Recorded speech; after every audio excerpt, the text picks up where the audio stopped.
Ei, você aí, você mesmo. Você já ouviu termos como inteligência artificial, redes neurais ou aprendizagem de máquina? Você já parou para pensar como que as máquinas aprendem? Então espera um pouco que eu vou chamar uma pessoa para te explicar melhor.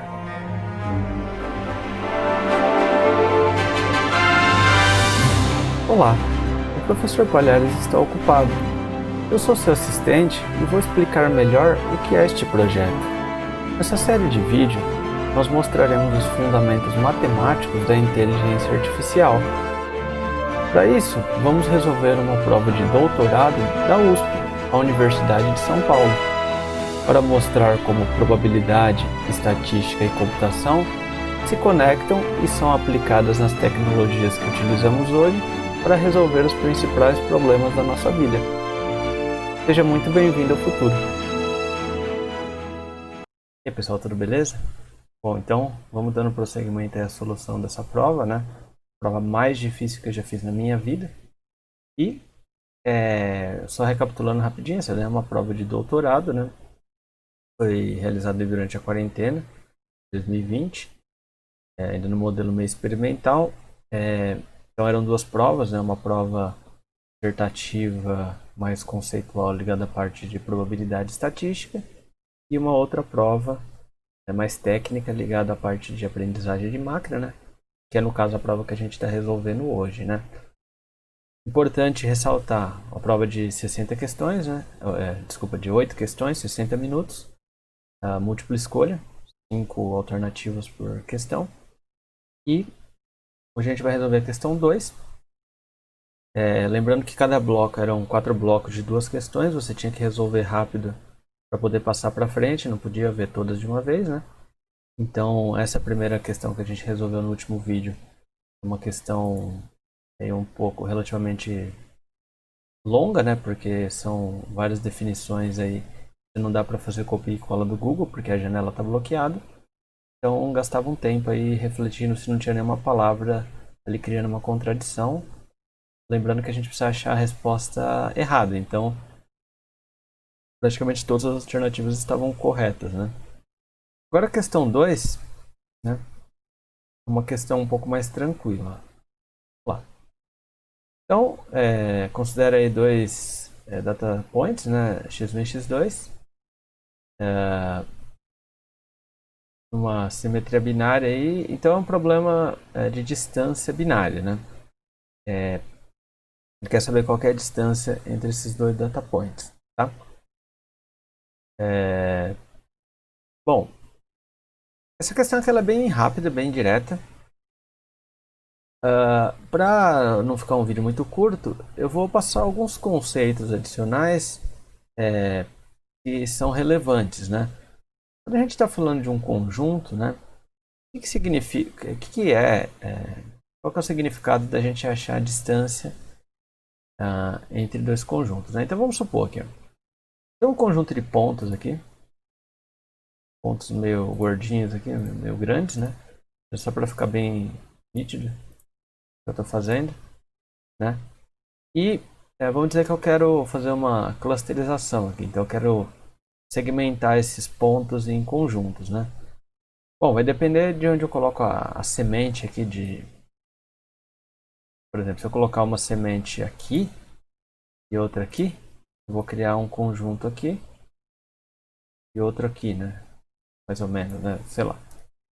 Vamos supor que a gente está fazendo aqui uma classificação lateral. Então eu joguei uma semente aqui, semente aqui. Então, teoricamente eu vou criar um conjunto desse lado e eu vou criar um outro conjunto desse lado aqui, tá? E aí como que eu faço para medir a distância entre esses dois conjuntos, né? Bom, a gente pode usar várias metodologias. A gente pode, por exemplo, usar a metodologia Single Linkage, né? O que a Single Linkage ela vai fazer? Ela vai falar que a distância entre os dois conjuntos é a distância mínima entre os elementos desse conjunto. Provavelmente essa aqui, ó. Tá? A gente pode usar também o conceito de Complete Linkage, né?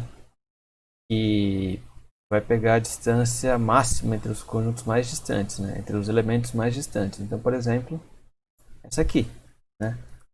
A gente ainda poderia trabalhar com a Average Linkage, né? O que a Average Linkage vai fazer? Ela vai tirar a média de todas as possibilidades, né? Então, por exemplo, a gente tira desse ponto com esse, com esse, com esse, com esse, com esse. Aí agora eu vou trocar de cor aqui para ficar mais claro, né? A gente tira desse, com esse, com esse, com esse, com esse, com esse. E faz todos com todos. E aí tira uma média de todas essas distâncias, tá bom? Basicamente é esse o conceito. E a gente ainda poderia ter distância de centroide. Então vamos lá. A distância de centroide é mais ou menos o seguinte, né? Se a gente calcular o centro geométrico desse conjunto, vai dar mais ou menos por aqui, né?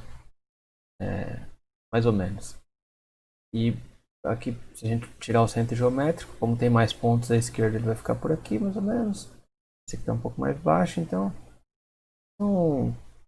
imagina que por aqui, mais ou menos. Vai. Aproximado, né, pessoal? Deixa eu pintar de azul. Para coerente, né? Mais ou menos por aqui, vamos dizer. E aí a gente pode ter, então, a distância do centroide, né? Que seria a distância entre os centroides. Então, esses aí são conceitos, né? Quando a gente está trabalhando. Bom, aqui está bem visual, né? A gente está trabalhando no plano, né?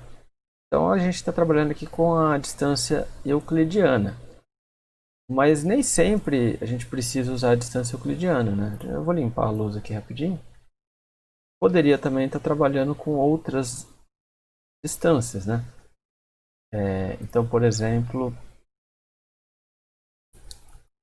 a gente tem aqui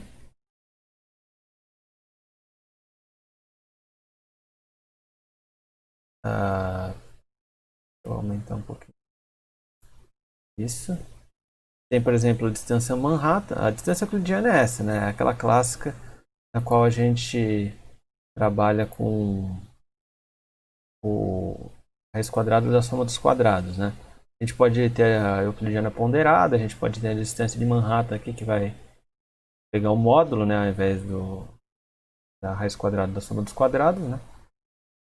E a gente pode ter outras ainda que são bem importantes aí para a literatura, né? Vou dar para vocês aqui.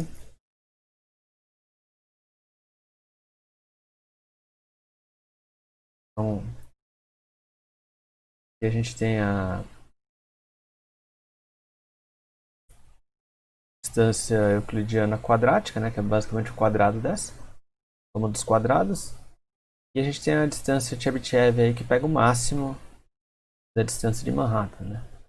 Então são formas de você medir distância não usuais, né? Isso tem suas aplicações, cada tipo de problema pode envolver aí alguma metodologia diferente, né? Mas aqui a gente está trabalhando com distância binária, né? Então vamos ver como que é essa distância binária.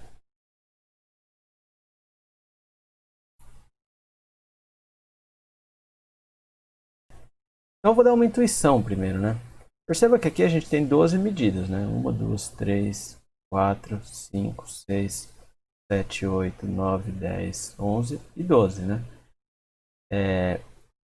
E a gente tem, então, a gente tem que calcular meio que a distância entre cada um desses pontos, né? Eu vou primeiro explicar e depois eu tento desenhar para ver se fica mais claro, né? Veja o seguinte, a distância entre esse primeiro ponto é zero, porque a distância entre 1 e 1 é zero, né? Agora a distância entre 1 e 0 é 1, né? Então aqui a gente tem distância 0, distância 1, distância 1, distância 1, distância 0 e distância 0, tá? Então basicamente, se você vai ver a distância entre dois conjuntos, né? Você vai querer ver a distância que não é nula, né? Então você vai somar a distância que não é nula com o total, né? Aqui eu usei essa notação de grupo TP, FP, FN e TN, Para quem viu lá o exercício da outra prova lá que falava lá sobre os classificadores, então é mais ou menos aquilo, né? Que a gente fez a matriz de confusão, né? Eu usei essa nomenclatura pelo seguinte, né? Então é aqui que a gente tem, então, quando eles são iguais, os dois estão medindo 1, então, como se fosse o true positive, né? O verdadeiro positivo. Quando eles são os dois zeros, ele é um verdadeiro negativo. E aqui eu chamei 1 e 0 de falso positivo e 0 e 1 de falso negativo, né? Eu vou trazer a luzinha aqui para a gente discutir um pouco melhor como que funciona isso, né? Então é como se fosse o seguinte, né? A gente tem a matriz de confusão, né? Seria, por exemplo... Opa, deixa eu pegar a canetinha preta.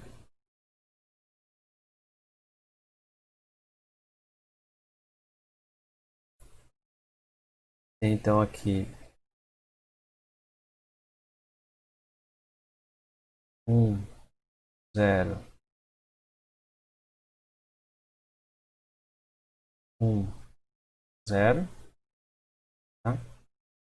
E aqui, por exemplo, a gente tem x1 ali embaixo, x2, tá? Então aqui eu chamei de true positive, true negative. Aqui a gente vai ter os falsos positivos, né? E aqui os falsos negativos, né? Então, o que a gente sabe, né? A gente tenta pôr uma cor aqui mais vermelha, né? Esses valores dessa diagonal aqui, ó, eles valem zero, porque é quando 1 é igual a 1 e 0 é igual a 0. Em compensação, os dessa diagonal aqui,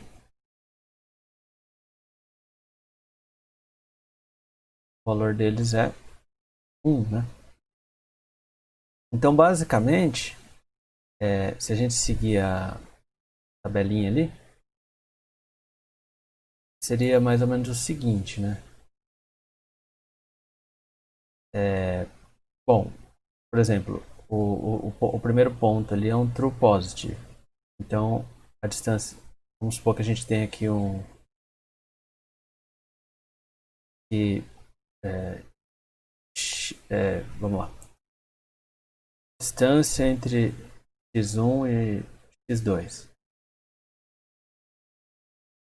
Ou melhor,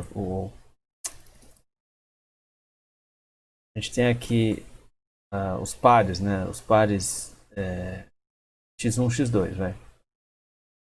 xy, xj. E aqui a gente tem a distância, né? Então, por exemplo, o primeiro ponto ali que é um true positive é 0. O segundo ponto é 1. O terceiro ponto é 1. O quarto ponto é 1. O quinto ponto é 0. O sexto ponto é 0 e assim sucessivamente, né? Então a gente vai somar todos os pontos que não são nulos, né? E dividir pelo total, né? Então, geometricamente é mais ou menos isso que está acontecendo, né? E aí, quando a gente faz essa conta aqui, então a gente vai ter 6 pontos cuja distância é 1, e no total a gente tem 12 medidas, então a distância é meio, né? Bem que é um exercício bem direto, né? Eu só demorei aqui para deixar bem claro o que está acontecendo, né? Num sentido geométrico. Mas é por aí, né, pessoal? Então, é uma questão bem rápida, né? Que dá para fazer aí em poucos minutos, se você souber, né? E então, para contrabalancear aquela outra questão sobre floresta aleatória, que apesar de simples, ela levava bastante tempo. Então é isso, pessoal. Até a próxima. Nos vemos na questão número 3. Ei, Terráqueo! Você mesmo! Deixa aí nos comentários que tipo de conteúdo você quer ver por aqui. Se inscreva no canal e não vai esquecer de curtir e compartilhar o vídeo, pois a inteligência artificial está te observando.